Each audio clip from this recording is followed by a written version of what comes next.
Sixers. Philadelphia. Here they come. La Pennsylvanie. It's Philadelphia. Le Wells Fargo Center. 76ers.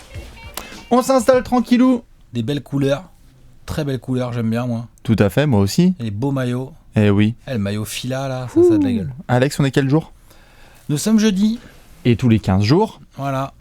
on sort un petit 5 majeur all time. Un petit 5 majeur de franchise all-time. Donc, toutes les équipes qui ont déjà été gérées, vous pouvez les voir notamment sur la chaîne. On a déjà fait un bon paquetos. Et aujourd'hui, on s'occupe d'un poids lourd de l'histoire de la NBA, les Sixers de Philadelphia, Voilà. Pennsylvanie, Exactement. qui n'ont pas été uniquement les Philadelphia 76ers dans l'histoire. C'était au début, c'était les Syracuse Nationals. Syracuse Nationals. Syracuse, notamment là où certains ont vu les Orangemen, l'université, Carmelo Anthony, Hakim Warwick, Johnny Flynn, Michael Carter Williams, Wesley Johnson. Hakim Warwick, non? Ouais, tout à fait. Que des légendes du jeu. Si, Hakim Warwick, tout à fait. Johnny Flynn. McCullough aussi, Chris McCullough. Ouais, peut-être. Ah ouais, oh putain, t'as fait des profils de draft de merde. Et donc, évidemment, on va devoir parler de cette franchise parce que beaucoup de légendes y sont passées. Des titres? Il y a du titre. Quand même? Il n'y en a pas 50 000, mais il y en a. Non, voilà. Il y a de la putain de légende. Il y a de la grosse légende. Sérieuse. Oui. On parle quand même d'un des piliers de l'histoire de la NBA. Philly, c'est quand même... t'es là historiquement depuis quand même longtemps. On confond pas, cette vidéo, c'est une vidéo sur les Sixers, qui étaient les Syracuse Nationals. Les Philadelphia Warriors, ça rentre pas dans cette vidéo. Non. Vous comprenez bien pourquoi dans le nom. Parce que tu veux dire que quand on va faire la vidéo des Golden State Warriors, on va s'occuper des Philadelphia Warriors? On en parlera. Probablement. Des changements d'adresse, San Francisco Warriors, tout à fait. Philadelphia Warriors. Les mecs ont fait Oakland Philly, c'était un délire. Voilà. On en parlera dans une prochaine vidéo, tout à fait. Je rappelle le concept, évidemment, et on vous invite à y participer. On fait les meneurs, les arrières, les ailiers forts, pivots, un petit...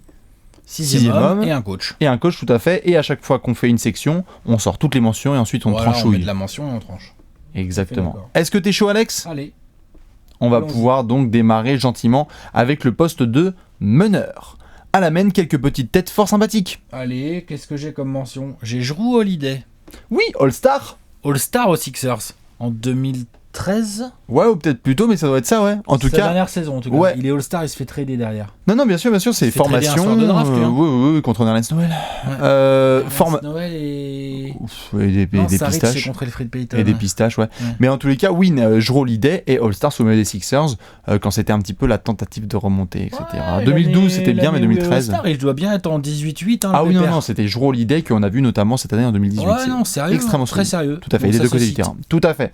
Monsieur Dédé Miller, André Miller, bien sûr, qui était quand même à la tête notamment des Sixers, pareil, du début de décennie où on a fait le boulot pour balancer du alley-oop. Il y a tout le monde. Pour gérer une attaque, il y a tout le monde. Bref, André Miller, ça a joué aux Sixers et ça a bien joué aux Sixers. Un vieux. Larry Costello. C'est tellement un blaze de... Quand je l'ai vu... J'adore ce blaze. C'est pas un mec qui joue dans les Goodfellas. C'est tellement... C'est un gars, il te met dans le coffre de sa vieille Bentley. Il te met dans le coffre de sa vieille Bentley et quand il ouvre le coffre, t'es au milieu d'un bois. Il te finit à la hache. Et là, il y a un gros gars qui est en train de creuser. Il y a Joe Pesci qui arrive. Qu'est-ce qui se passe? Qu'est-ce que tu veux? Larry Costello, on se marre. Il a une dizaine de saisons là-bas. Oui, et Syracuse Nationals, et on est 5-6 fois All-Star, donc on se marre et tout, les Goodfellas, mais... Sérieux. Ah non, bien sûr. C'est juste que voilà. Chier, comme vous avez compris. Tu parles comme ça. J'ai envie de te mentionner un joueur qui était à la tête notamment des Sixers du début des années 2000, Monsieur Neige, Eric Snow. Ah oui, tout à fait. Monsieur Eric Snow, qui était notamment l'acolyte d'un certain AI, dont on parlera par la suite, évidemment. Acolyte ou remplaçant, ça tournait. Tout à fait, mais il faisait partie de cette clique un petit peu qui est allée jusqu'en finale. Il y a un autre acolyte, mais je l'avais plutôt mis en 2, mais il jouait aussi 1. C'est Aaron McKee. Tout à fait. Alors McKee, oui, gros sniper sur les côtés, on en parlera. Moi je l'ai mis en 2 tout à fait aussi, mais on peut le mentionner, c'est la clique de 2000. Combo, hein. Oui, et il y a un monsieur notamment que certains ont vu qui est aujourd'hui devenu coach en NCAA et qui faisait partie de la clique des Sixers, monsieur Kevin Ollie, qui était un meneur vraiment typique, basique, fine moustache, qui est devenu coach à, je sais plus l'université, vous me la donnerez, mais il était UConn, je sais plus. En tout cas, qui était chez les Sixers notamment. D'autres mentions? World Be Free. Combo, scoring. C'est petit nom ça. De ouf. Le scoring de World Be Free, allô? Très bon, slasher, bucket shoot à mi-distance. En dormant. Ouais, très sérieux, j'aime bien. Magnifique, un peu tanké, allez le voir, une bouille adorable. Un bon joueur à la calvitie, un peu, mais calvitie tanké. Bien sûr. Espèce de, pour ceux à qui ça parlera, un espèce de Nate Thurmond, mais en plus petit. Mais tanké, mais alors Ouais. au scoring et puis trash talking, etc. la classe. Donc, monsieur World Be Free, tout à fait. Écoute, hormis monsieur Ben Simmons, évidemment, qu'on attend Oui, on par le la cite. suite, on le cite parce qu'il fait une saison rookie exceptionnelle, mais qu'on attendra dans les grands time parce que, attention, on va parler aussi des joueurs actuels de Philly qui peuvent peut-être Oui, aller mais enfin, taquiner. on peut pas les mettre aujourd'hui. Quoi, mais on faut va pas arrêter. le mettre dans 5 majors all-time.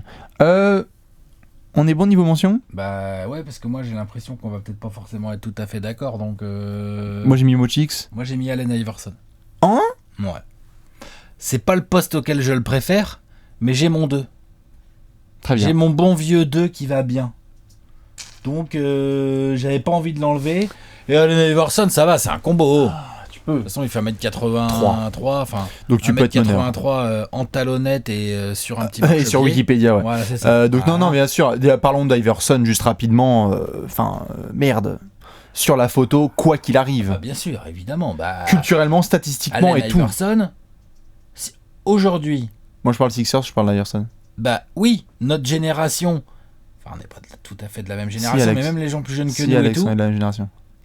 tu peux penser à un autre monsieur quand même qu'on va citer tout à l'heure à l'aile, J'en ai quand aucune idée. même, clairement, mais concrètement, Allen Iverson sur les 25 dernières années, c'est les Sixers. Voilà, Philly égale AI. Terminado. Point barre. point barre.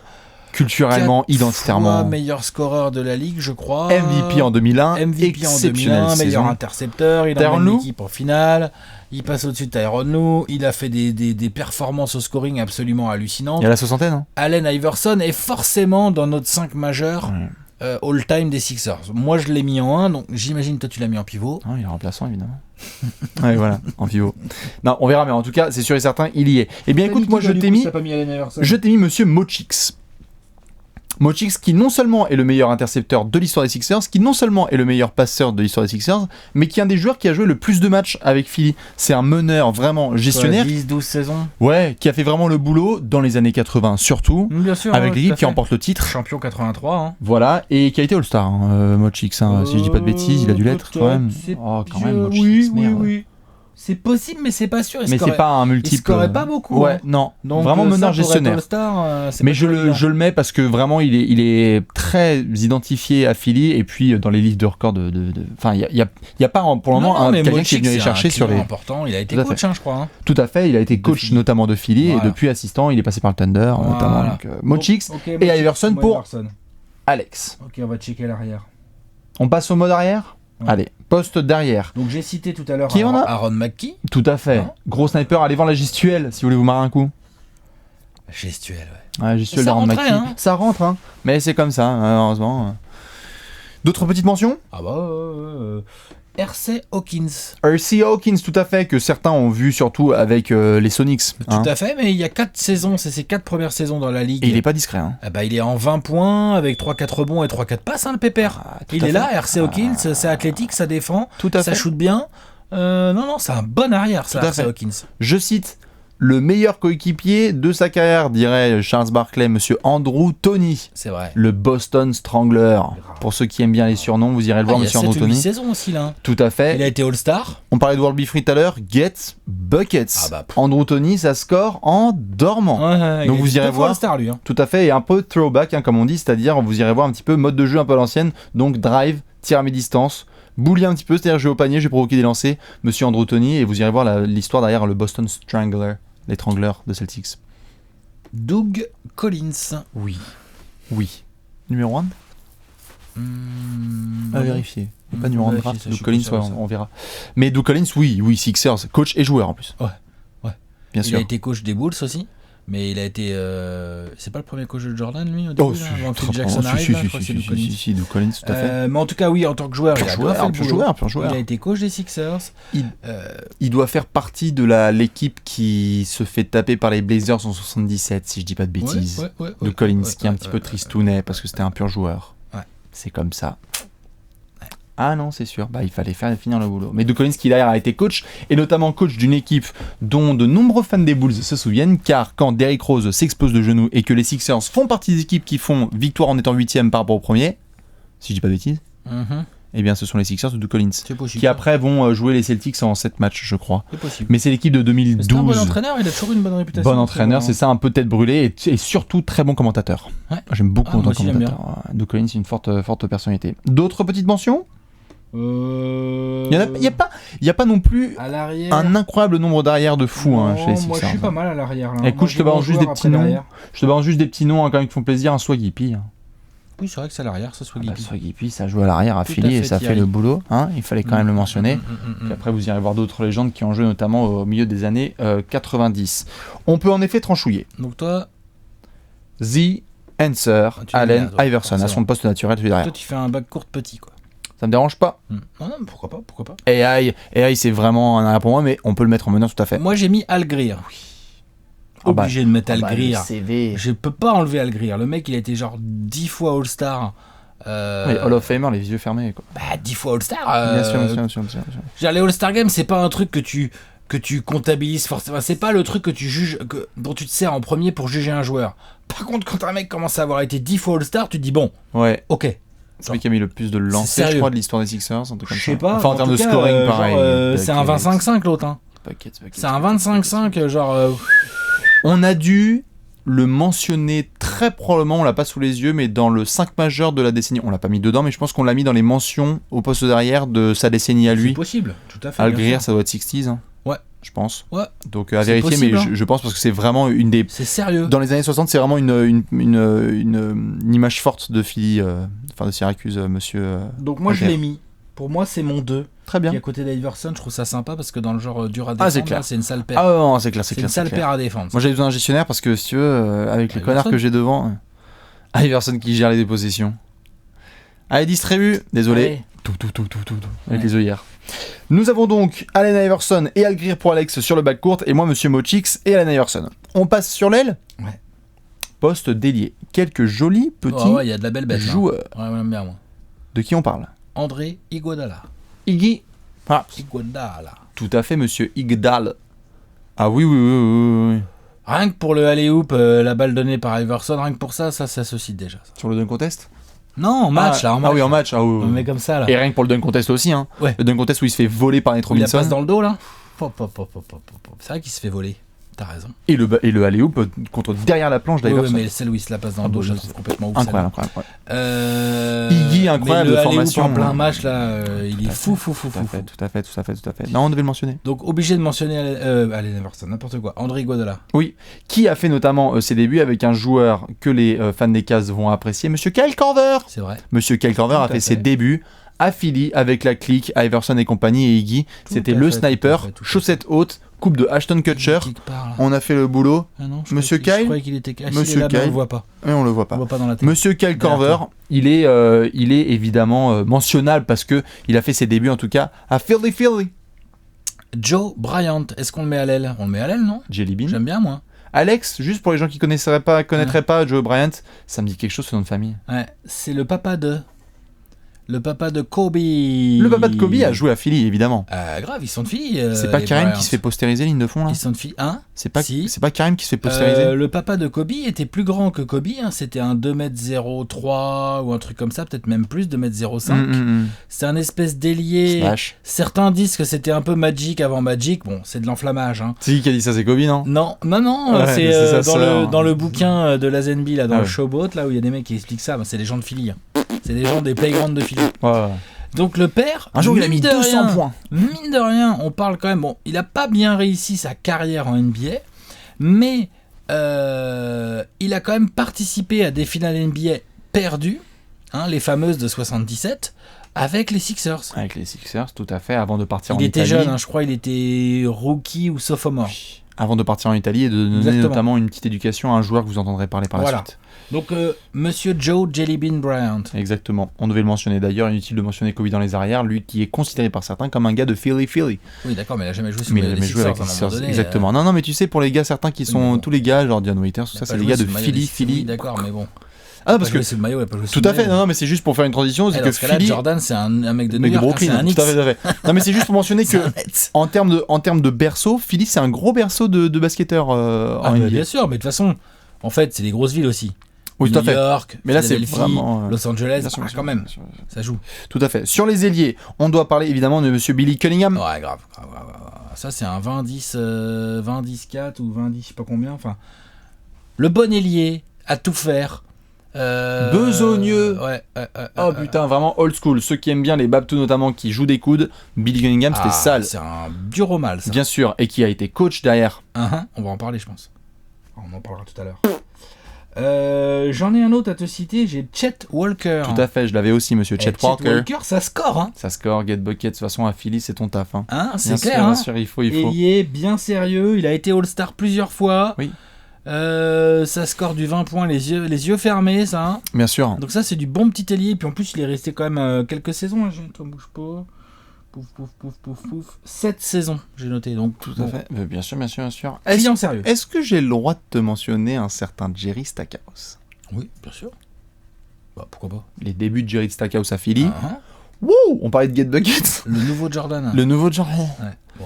C'était un peu compliqué, mais n'empêche que les débuts de Jerry Stackhouse hyper excitants, avant qu'il fasse semblant de faire caca au lancer franc, et ben c'était affilié, c'était pas mal. Athlétique, Wow. bon shoot, clair. QI basket tout à fait raisonnable. Non, bon joueur, hein, lui, quand il est arrivé en NBA, t'es là. Tout à fait. Ah, ok.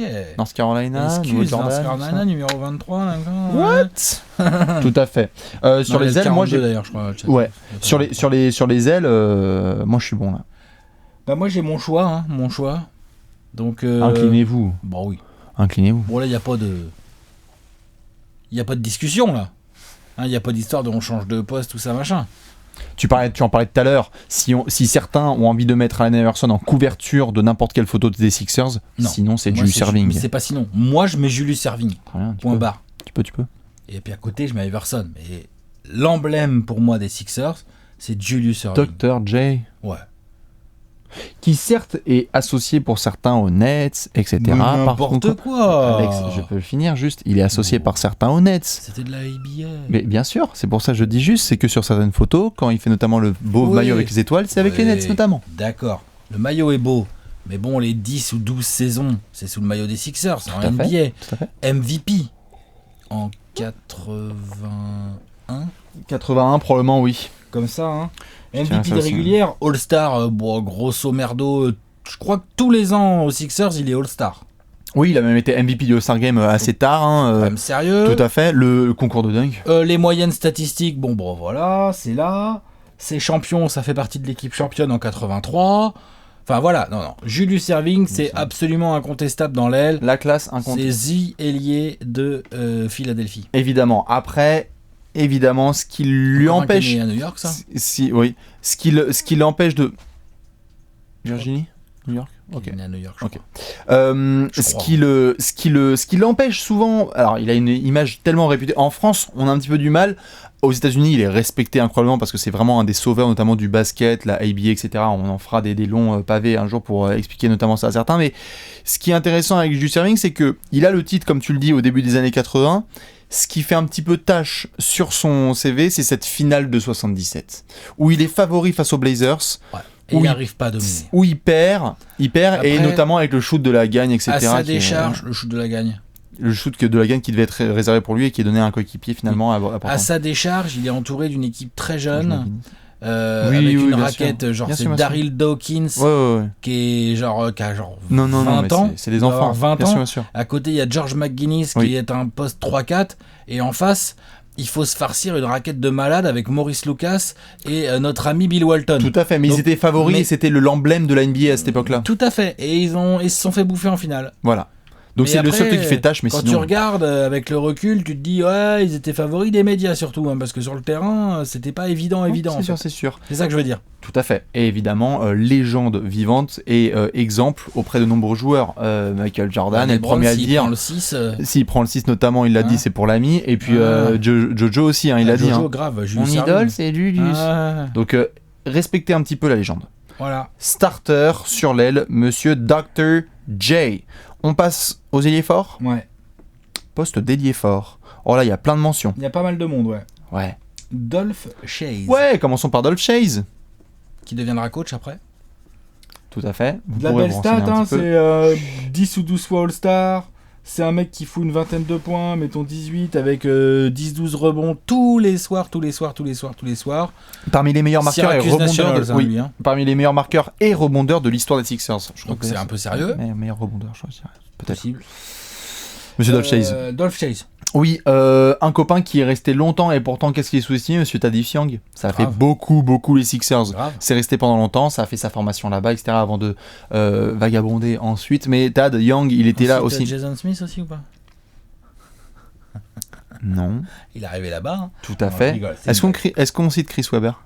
On peut le citer, il avait encore des restes à peu près honnêtes. Il avait le bandeau et tout, c'était marrant. C'était marrant quand même. Triste, putain. Ah, c'était un peu triste, ouais. Si Webb. Elton Brandt? Oui, alors là par contre, respect ultime. Parce que certes, on l'associe aux Clippers. On le met ailier fort ou on le met pivot? Forcément, non, c'est ailier fort vraiment. Alors, il a pu être pivot aussi pas mal aux Sixers. Bien sûr, mais on l'associe souvent aux Clippers. Elton Brand, incroyable à Philly, qui a fait le boulot. Et qui d'ailleurs a dû faire transition avec Philly, je crois, au niveau du. Je sais plus ce qu'il voulait faire comme taf. J'ai regardé, mais en tout cas, Elton Brand a continué après du côté de Philadelphie. D'accord. Comme d'ailleurs un certain Malik Rose aussi, qui était très associé à San Antonio, mais qui ensuite a été commentateur des Sixers et qui est notamment, je crois qu'il était en G-League, qui était coach en G-League et qui a été pas mal, qui a reçu un trophée. Voilà. Je vous laisserai vous renseigner là-dessus. Le fameux George McGuinness. Il a fait que 3 saisons là-bas, hein, mais n'empêche que... Fallait mettre son shoot, putain. 3 saisons, ça va en finale. C'est lui qui choque. Exactement. Les stats sont quand même extrêmement sérieuses. Hein. On est sur du 20, 21, 22 points avec les 10 rebonds et tout. Donc, bosseur, technique. Il n'y a pas eu trop de résultats. Il n'y a que 3 saisons. C'est ça. Non, c'est sûr. Un peu compliqué. Un de mes joueurs préférés all-time, monsieur Bobby Jones. Ailier fort, défenseur, col bleu, ça joue des coudes, ça fait chier, ça prend du rebond à plein nez. C'est un des grands piliers pareil des Sixers des années 80 qui remporte le titre. All Defensive Team tous les ans et il n'y a pas de triche là-dessus. C'est du pitbull, hein. Ça, c'est du chien pitbull et qui peut défendre sur plusieurs postes. Bref, monsieur Bobby Jones, allez voir parce que c'est vraiment une légende tellement sous-estimée. On est bon ? On se rapproche. J'ai encore une. Vas-y, balance. J'en ai pas fait mon titulaire, mais j'ai quand même hésité. Charles Barkley. Oui, moi non plus, c'est pas mon titulaire. Ah, donc on est d'accord. Il y a certains qui vont dire blasphème, mais non. Il y a une triplette intérieure, et il fallait en prendre que 2. Je suis d'accord. Et donc je n'ai pas pris Charles Barkley, non plus. parce que je considère que les 2 autres sont plus importants encore dans l'histoire des Sixers. Ouais. Et pourtant, Barkley, il débarque là-bas en tant que rookie. Choisi en 5e je crois de la draft 84, 8 saisons là-bas, 8 saisons en double-double et pas les double-doubles en 12-12 hein. C'est 23-12 hein. Et on est tous les ans quasiment, enfin à partir de la 3e saison on est tous les ans sur le podium du trophée de MVP. Enfin, il a été quand même plusieurs fois dans les... Pas tous les ans. Pas tous les ans, mais tu vois ce que je veux dire. Il y a des saisons de Chuck où les Sixers font vraiment des pures régulières et où il est dans les discussions. Il est surtout meilleur rebondeur de la ligue une fois avec plus de 14 rebonds par match alors qu'il fait 1m95. À l'époque, 14 rebonds, faites gaffe, ça boxait vraiment. Oui, et puis il fait quand même 1m95, je rappelle, 1m95, c'est Victor Oladipo. C'est compliqué. Je sais pas, c'est Dwayne Wade, je sais pas s'il fait ça. Après, en termes de poids... Il leur met 30 kilos. Le postérieur, disons, de Chuck. Il leur met 30 kilos. Ah ouais, bien sûr. Mais bon, oui, non, Baby TGV, mec, il peut prendre le rebond, partir, on l'a tous vu, ce coast-to-coast complètement incroyable où il dribble dans le dos et il s'accroche pas au cercle, t'as l'impression qu'il va atterrir au 10e rang. Bien sûr, puis les posters sur Manu de Ball et tout. Voilà, les posters, les rebonds offensifs, ça remonte, tout ça, non. Barkley, incroyable compétiteur. La fin est un peu dommage. La fin est un peu dommage avec les Sixers. C'est vraiment, ça clash quoi. Ça clash. Et il finit par partir donc dans un transfert obscur. Dans un transfert un peu opaque, mais un transfert très bienvenu et très bien senti puisqu'il ira à Phoenix. Faire sa saison de MVP. Tout à fait. Et donc s'il avait été MVP avec les Sixers, il serait peut-être mon poste 4 des Sixers. Malheureusement, j'ai 2 autres monstres absolus. Non, on est d'accord. Et donc je ne peux pas. Je peux pas. On est d'accord. Donc du coup, si nous n'avons pas Charles Barkley ni tous les copains qu'on a dit en ailier fort, Moses. Ouais. Moses Malone, ailier fort titulaire. Qui est plus un jeu de pivot, mais qui peut tout à fait jouer 4. Qui est 5, mais vu le 5 qu'on va mettre, il peut pas jouer 5. Exactement. On est d'accord ? Et puis Moses, qu'est-ce que tu veux que je te dise ? Alors c'est vrai qu'il y a que 5 ou 6 saisons. Hein, oui, il y a beaucoup de Houston. Il joue aux Rockets d'abord, mais il y en a à peu près autant en fait. C'est 5-6 chacun. Mais alors attention, Moses de Philly. MVP des finales, il y a du titre, il y a de tout. Il y a la photo quand il remporte le titre dans les rues de Philly. Exactement. Mec, on l'appelle le président des rebonds quand même, attention. Hein. Donc, on a The c'est lui. Roundman of Rebound et Tout le à fait. président des rebonds. Les mecs ont joué ensemble. Hein, parce que je rappelle à ceux qui savent pas que Charles Barkley, lui, quand il a fait son discours Hall of Fame, son mentor, c'était Moses Malone. R.I.P. Moses Malone. RIP, bah grave RIP. Moses, il nous entend. Et t'as quand même un mec comme Barkley qui t'explique que Moses Malone lui a appris à être un homme. Ouais. Alors, je sais pas trop ce que ça veut dire tout ça, ce qui s'est passé. Mais genre ça. Ne rigole traduisons pas d'ailleurs, tu parlais de Chuck, pour continuer sur Moses Malone, parce qu'il faut vraiment pareil parler d'une légende NBA qui est tellement sous-estimée. Tellement sous-estimé, je suis d'accord. Hakeem Olajuwon est aussi formé par l'ami Hakeem Moses Olajuwon, Malone. quand il arrive aux Rockets, le camp d'entraînement, il a Moses Malone collé dans le dos. Il m'a tu sais appris que comment pour- travailler. Tu sais que pour bosser au poste Non, bas. non, non. Mais de toute façon, Moses, il a toujours eu cette réputation de bosseur infernal, Incroyable. extrêmement dur au Il mal. grognait. C'est clair que quand tu vois la carrière de Barkley, quand tu vois son appétence pour les rebonds et cette façon qu'il avait d'aller se battre, tu dis bah ouais, mais le mec il arrive en NBA à l'entraînement, il devait se battre avec Moses Malone. Vous vous rendez pour les compte rebonds, donc Tous les forcément, matins, vous avez un grizzly dans la raquette et vous devez vous frapper avec. franchement, C'est terrible. forcément. Moses, respect Forcément. total. On le met évidemment en ailier fort, titulaire des Sixers, parce que Titulaire. pareil, Raquette, allez voir obligé. notamment, allez voir vraiment des highlights de Moses Malone, parce que c'est pas ultra spectaculaire, mais alors par contre, ça domine physiquement. Rebond offensif, il y a plus personne. Hein. Meilleur rebondeur offensif de l'histoire. Mais genre, Possible. enfin, Ouais, bah après il y avait une époque où c'était pas comptabilisé. oui quand voilà, même. mais Non, mais enfin. tu vois. Dans une époque à peu près non préhistorique, Tout à Moses fait. Malone, Oh, c'est non, genre les paniers, ce qu'on appelle les paniers à la Moses, ce que certains voient aujourd'hui avec par exemple, pas de blasphème, les André Drummond, c'est genre tu loupes, et puis tu tu finis te par rapproches. marquer quoi. Ouais, grave. Donc t'as 7 rebonds et 2 points sur l'action. La spéciale. Et 1 sur 6 au shoot, Mais c'est avec pas 7 grave. rebonds et 2 points. Exactement, c'est ce qui compte les buckets. On passe au poste de pivot. Allez. Attention, parce que Alex, je crois que là on doit se mouiller un peu la nuque. Sean Bradley. Oui. Drafté Juste, on aux est Sixers, Il y a- pardon. il y a du non mais il y a du monde. Ah ouais, grave. Il y Dans a la de raquette. taille, il y a du monde. Les pivots des Sixers. Ouais, ça rigole pas trop.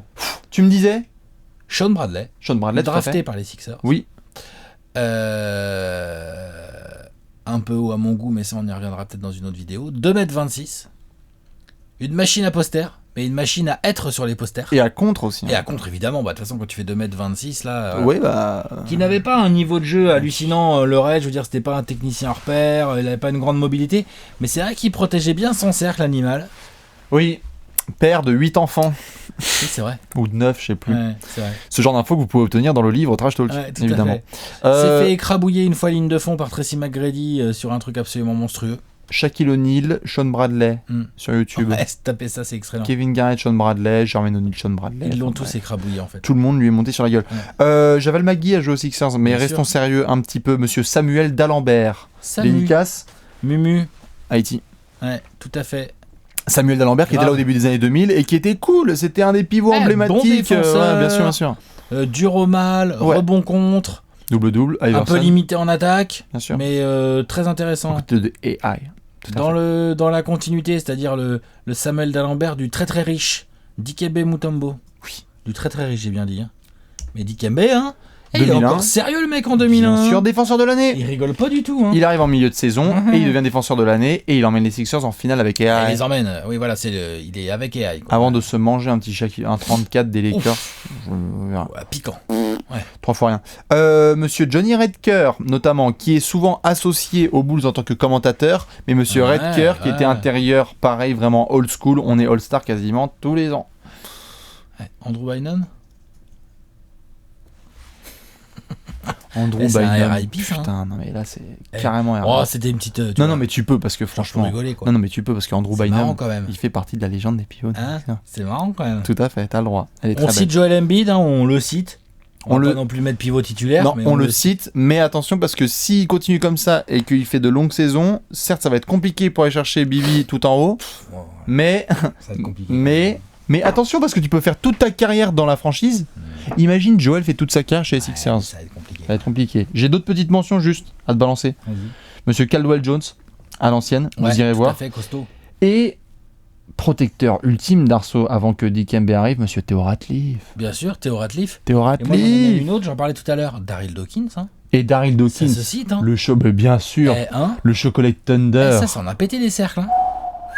Allez voir, hein, Daryl Dawkins. C'est là, les enfants qui n'ont pas vu Daryl Dawkins, Daryl Dawkins dunk, vous allez voir, il y a des trucs et il repart avec l'arceau. Oh là là, il montait. Pour un pivot, déjà, il est grand, il est costaud, il monte de ouf. Une brute épaisse et qui joue en plus, puisqu'à l'ancienne c'était permis avec les chaînes en or qui brillent, en mode IAM. C'était la classe. Nate Thurmond encore, bien sûr. Encore un qui a copié Nate Thurmond. C'est comme ça. Darryl Hawkins, Hein? Ouais. Darryl Hawkins. Ouais. Ouais, hein. Ça porte pas chance de jouer aux Sixers. C'est sûr. Mais désagréable, mais. Non, c'est sûr. Mais par contre, tous ces joueurs intérieurs s'inclinent devant la légende. Pareil. Monsieur Wilt Chamberlain. The Stilt. The Big Dipper. Voilà, tout ça. Que dire? Oui, il a joué dans d'autres franchises. Mais. Non, mais c'est. Philly. Déjà, il a joué pour les Philadelphia Warriors. Non, mais il aurait joué 2 semaines à Philly, que ce serait le pivot titulaire. Voilà. 3 fois MVP de régulière. Il est là pour le titre en 67. Le titre en 67, en plein milieu de la. On est bien d'accord. De la grosse dictature des Celtics. Voilà. C'est quand même. Il fait partie des mecs qui ont brisé ça. Les stats, alors là, attention. Donc là, pour aller voir les stats, il faut pas juste se mouiller la nuque. Il faut mettre une serviette très très fraîche. Et bien la garder sur la nuque, bien collée à la nuque. C'est Kiki qui a mis 100 points dans un match. Voilà, 100 points dans un match. Et puis genre il a fait, donc c'est 4 saisons ou 5 peut-être là-bas en tout. Genre le mec il tourne en 27 points, 24 rebonds de moyenne. Ah si c'est moyenne? Wow. J'aurais dit plus. 27 points, 24 rebonds de moyenne en 4 saisons entières, 4 saisons et demie.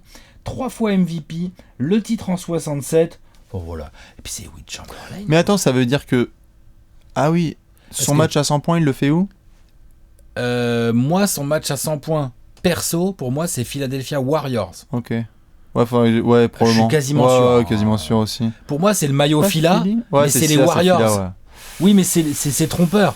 Parce que c'est les Warriors. Donc c'est à Philadelphie, mais c'est pas sous le maillot des Sixers. C'est sous le maillot des Warriors. Ouais. Ça n'enlève rien à la légende de Wilt Chamberlain. Ça n'enlève rien au fait qu'il est le meilleur pivot incontestable de l'histoire des Sixers. Point barre. Même si certains voudront mettre Moses, on peut comprendre, mais non, c'est Wilt. Non, parce que Moses, tu peux très bien le mettre en 4. Ah oui, je peux comprendre que les gens mettent Barkley en 4 et Moses en 5.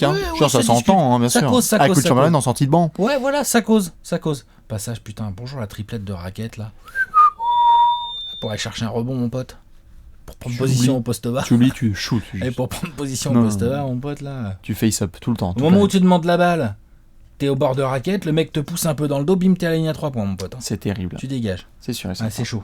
Donc, pour récapituler juste avant de renvoyer, parce qu'après il y a quand même le 6e homme et le petit coach. Iverson et moi j'ai Mochix, tout à fait. Iverson et Algreer. Julius Serving, on est d'accord. Moses, on est d'accord. Wilt Chamberlain, on est d'accord. Maintenant, on prend un 6e homme. Charles Barkley pour Bibi. Bobby Jones. Obligé de l'avoir. Obligé d'avoir mon Charles sur la photo. Okay. J'avoue, Bobby Jones, j'avais Billy Cunningham en hésitation. Tout à fait, attention, ça. Mais je lui ai trouvé un petit autre spot. Ah, on le met en coach? Ouais, moi je le mets en coach. On est d'accord, Billy Cunningham. Titre de 83, finale en 80. Les fines lunettes. Bon boulot. Les fines lunettes, la classe. Et puis, ces joueurs-là qui deviennent des très bons coachs et qui vont chercher des titres, c'est quand même la classe. Bien sûr. Avec la franchise dans laquelle tu as été joueur pendant longtemps et tout. Ouais, et puis. C'est quand même la classe. Il doit être sur la photo. Il représente trop Philly, donc il doit être sur la photo, Billy Cunningham. Si c'est pas en tant que joueur, autant le mettre en costard. Je suis d'accord. On est bon? Voilà. On monte le petit tableau Made by 11. Le petit terrain, tout propre. Allez, le petit tableau Made by 11. Pala. Et donc voilà, on est à peu près d'accord sur quasiment tout. Si vous avez mis d'autres joueurs dans votre 5 majeur, c'est votre choix. Attention, Alex, en effet, je le disais tout à l'heure, à surveiller les copains Ben Simmons et Joel Embiid sur la suite. Parce qu'évidemment, il faut faire une longue carrière, on va toucher du bois pour eux, mais tu peux aller taquiner peut-être leur poste. Qui sait, nous on avait une hésitation sur le poste de meneur, peut-être que Ben Simmons sera le meneur all-time des Sixers. Peut-être. Et que Joel Embiid, par contre, on verra. On verra pour Joel Embiid parce qu'il y a une grosse concurrence. Voilà un petit peu pour ce 5 majeur all-time des Sixers. La suite, vous la connaissez, on se fera une petite session gaming où on jouera avec nos copains de Pennsylvanie. Ouais, puis il va y avoir une autre session aussi à un moment donné. Enfin, il y a des sessions gaming à caler, quoi. C'est ça, exactement. Donc, on vous donne rendez-vous pour certains dans 2 semaines avec le prochain 5 majeur all-time de franchise. La bise, à la prochaine. Ciao. Ciao.